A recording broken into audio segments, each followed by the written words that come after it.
Gentlemen, thank you for coming to this media announcement today. I called you in to talk to you about keeping a level of transparency and accountability within this agency and to this community.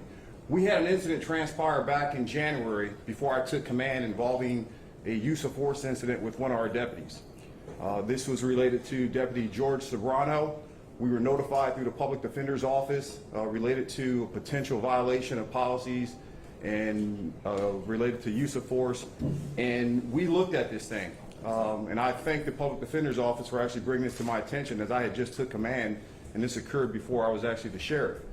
And we instituted and launched an internal affairs investigation.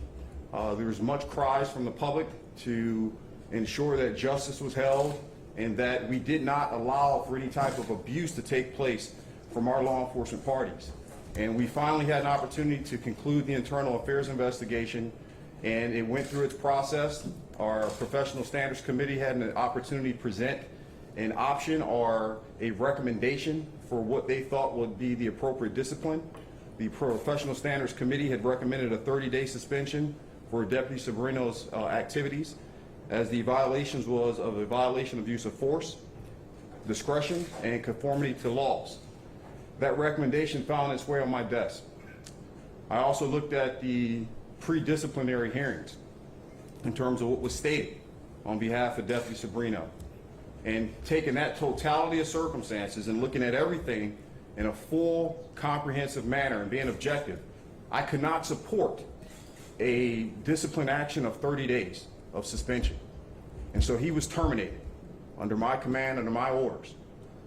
We cannot allow for a small fraction, that 0.001% of deputies who may step out of line, who may violate policy, to be reflective of an agency of 5,500 employees. And so I talked early on about taking full responsibility and accountability for actions that may have occurred before I was the commander of this agency, and ensuring that the public would understand that we will be transparent. We are not going to sidestep these incidents when they take place.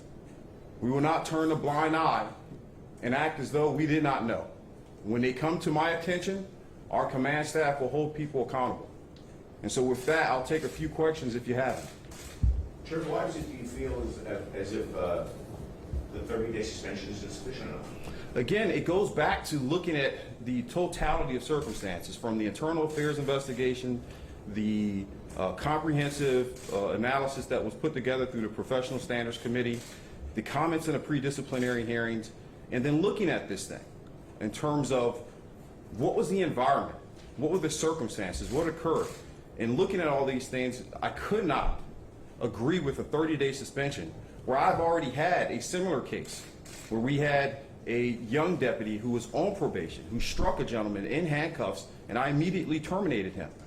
And so staying consistency, not only for what my expectations are as the commander of this organization, but I would say also what the expectations are from any law enforcement organization. And in this case, Sheriff, you had a lot of evidence. You had more than just, the victim's statements in this case. You had the actual body cam footage. How much did this weigh into this decision because you saw what happened firsthand? Well, this is part of that conversation that I've had numerous times with the public about the importance behind body cam footage and how it serves beneficial on both sides, right? It's not just a matter of protecting the law enforcement organizations, but it also have an opportunity to protect those people in this case that may have been a victim by law enforcement. So again, all these evidence, forms of evidence that were available was compelling for me to make a good decision on this one. Anything else?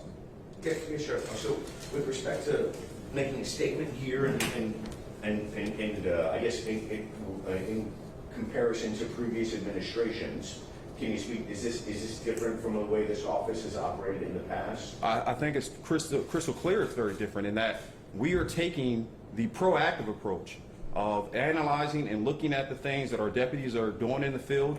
When they're in compliance with policy, then I'll step forward in front of this microphone as well and tell you that. But when they're also outside of compliance with policies and protocols and expectations, then we'll definitely step forward. And my goal from the entire command staff element is for us to find these things on our own.